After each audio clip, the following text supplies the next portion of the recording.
是 Byzantine 的 Zora， 欢迎大家来收看这一期的 ICO Review。那这个 ICO Review 呢，是由 Byzantine 以及 Byzantine Partnership 的 ICO Rating 机构 Zombie 联合出品的。今天要来帮大家讲解的项目叫做 Cambria。OK， 那今天要来帮大家介绍的项目就叫做 Cambria。那其实 Cambria 呢，它是一个机器人与人工智能的开源共同发展众筹平台。Cambria 呢，它透过了一个完善的开源生态系统以及奖励机制，来建立所谓庞大的开发者社区以及投资者社区，让当前发展过于缓慢的自动化产业呢，可以发展得更有效率、更加的快速。那简单来说呢，其实 Cambria 这个项目是这样子的，它就是可以让技术开发者呢，把自己的代码跟技术放在 Cambria 的平台上面，然后呢来成立专案进行募资。这个方法呢是可以让企业呢去募集到他们自己所需要的资金，同时呢也可以让对这个专案有兴趣的投资人轻易的参与到。甚至呢，如果企业对于人才方面有需求的话呢，同样的，他们也可以在 Cambria 的平台上面成立专案，以合理的资金来吸引人才。总而言之 ，Cambria 就是一个用双向媒合的方式，再导入一般的投资者，让建立这样子一个自动化体系、生态系可以更加快速的一个平台。那在 industry 上面呢，其实目前的机器人跟自动化产业是一个非常蓬勃发展的状况。知名的管顾公司 BCG 就曾经预估了，即将在2025年的时候呢，总体自动化产业的市值会达到700亿美金。而同时呢，美国的知名汽车大厂特斯拉呢，其实也一直都对于他们的车子导入了自动化产业的操作。那目前呢，其实对于机器人也好，或者是对于人工智能也好，都有着一些所谓的问题。这些问题呢，其实就是成本过高，然后技术门槛水平过高，以及呢开发者与项目呢，他们其实没有办法完美的去做一个沟通。然后这个问题呢，也让所谓的新创公司跟中小企业想要进入这样子的一个行业里面来说呢，是太浪费了。因为呢，其实在报告里面说过，就是总体呢是有85%的人力成本是被浪费在重复的沟通，然后重复的开发上面，导致整个自动化产业的停滞不前的一个状况。那也因为这样呢，所以 Cambria 它针对这3个主要的问题，就是成本过高、技术门槛过高以及生态圈封闭的问题，提出了他们所谓的解决方案。那 Cambria 呢，它是利用了强大的开发者社区来先解决了技术门槛水平过高的问题，同时呢，他们也开放了一般的投资人进入整个生态回圈，去解决了所谓高成本的问题。最后呢，他们让企业提出自己的需求，在 Cambria 平台上面去成立专案，解决了整个生态体系非常封闭的问题。那接着下来呢，我们要来看到的是 Cambria 的 strategy 部分。首先，我们先来看到 Cambria 的团队。那其实他们整个团队的技术水平是非常高的，里面有着来自 Stanford PhD， 然后 Carnegie Mellon 的技术大牛。而他们的顾问部分呢，则是韩国最大的 Crypto Fund Hashed 的 CEO， 同时呢，还有 Kyber Network 的 CEO， 同时担任他们的 advisor。那这2位强而有力的 advisor 呢，可以有效的为 Cambria 的平台提供了区块链技术以及智能合约，还有商业应用的解决方案，然后呢，来帮 Cambria 有效的优化他们的平台。那接着呢，我们来看到 Cambria 的合作伙伴部分。其实可以看到 Cambria 的合作伙伴就是 Carnegie Mellon、Stanford， 然后呢，还有 Intel、Topan 等大型知名的跨国公司以及顶尖的大学。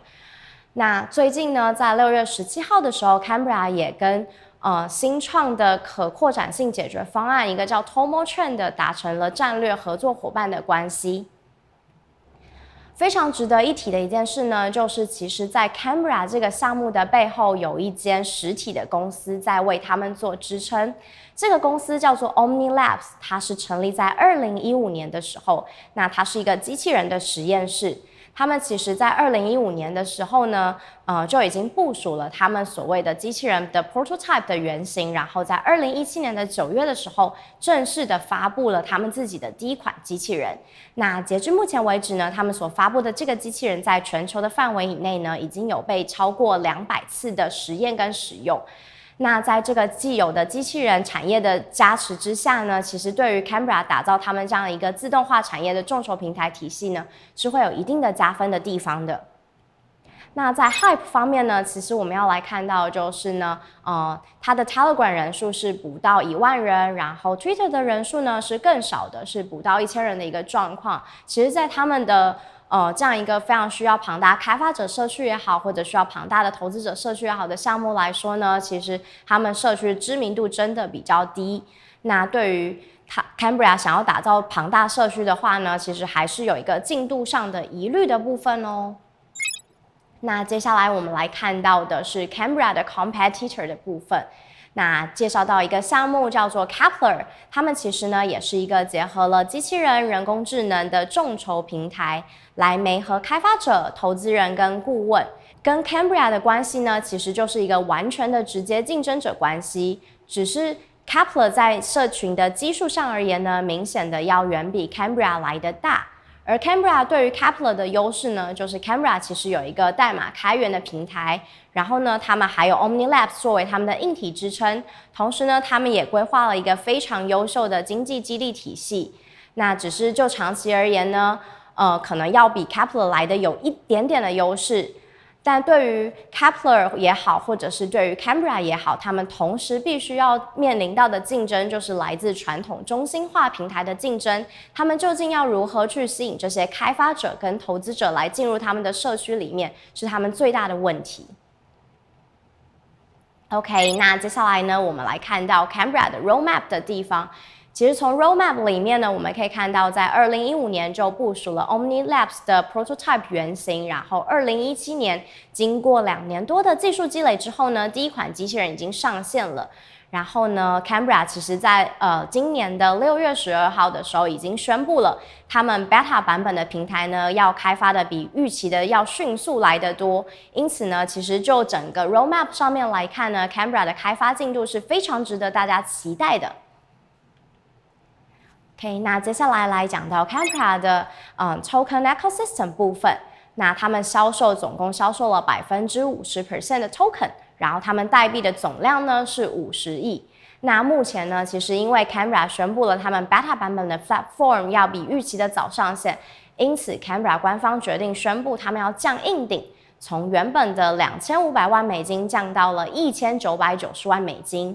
那在 Cambria 的平台上呢，其实是有2种代币的，一个叫 CAT， 另外一种叫 Karma。CAT 的代币呢，其实就是用来去支付你在上面成立的专案也好，或者是呢，你可以作为奖金来悬赏解决方案。那另外一个代币叫做 Karma。Karma 呢，其实是用来奖励对于 Cambria 这个平台上面呢有实质贡献的人。那非常值得一提的就是呢 ，Karma 这个代币呢是非 ERC20 的 token， 然后呢，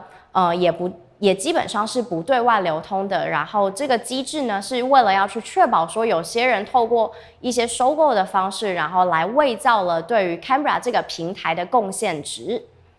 那他们整个 business model 是这样子的，就是当开发团队得到获利之后呢，他们必须要去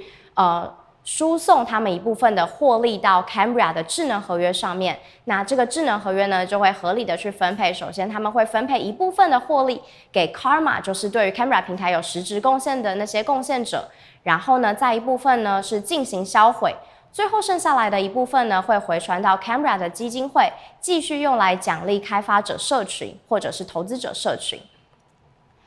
那